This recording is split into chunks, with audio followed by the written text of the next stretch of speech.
दोस्तों अॼु तव्हांखे असां ॿुधाईंदासीं हिंदुस्तान जे सभिनि खां प्राचीन झूलेलाल मंदिर जे बारे में।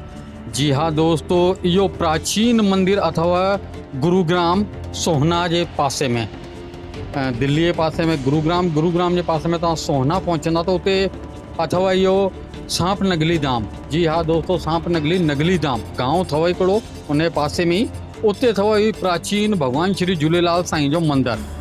इन मंदिर जी अगरि उमिरि जो असां तव्हांखे ॿुधायूं त इहो मंदरु लॻभॻि अथव 350 खां 400 वर्ष पुराणो। जी हा दोस्तों, असां सिंधी जेका समुदाय जा माण्हू आहियूं उहे हिंदुस्तान ऐं पाकिस्तान जे बंटवारे में असां हिंदुस्तान आया हुआसीं। लॻभॻि हीउ मञी लाहियो 1947 में बंटवारो थियो ऐं हिन ॻाल्हि खे 78 साल 80 साल जे लॻभॻि थियण वारा आहिनि। पर इहो लाल साईं जो मंदरु लॻभॻि 350 खां 400 साल पुराणो आहे।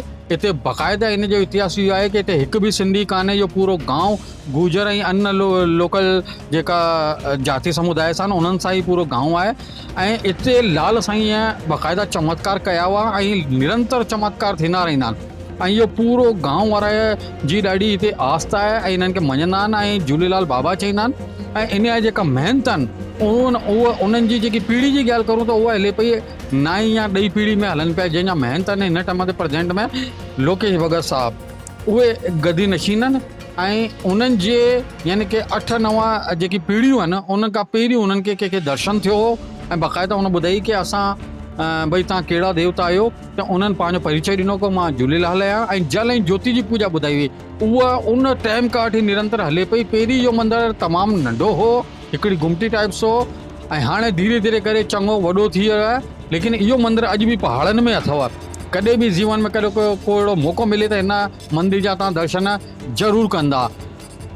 एड्रेस वरी हिकु दफ़ा ॿुधंदा, गुरुग्राम सोहना सांप नगली गांव, नगली धाम बि चईंदा आहिनि हिनखे। सोहना ते पहुची करे कंहिंखां ई पुछंदा सांप नगली धाम किथे आहे, तव्हांखे ॿुधाए लाहींदा। उतां खां 3-4 किलोमीटर अंदरि अथव, पहाड़नि ते स्थिर प्राचीन झूलेलाल वणदेव मंदिर।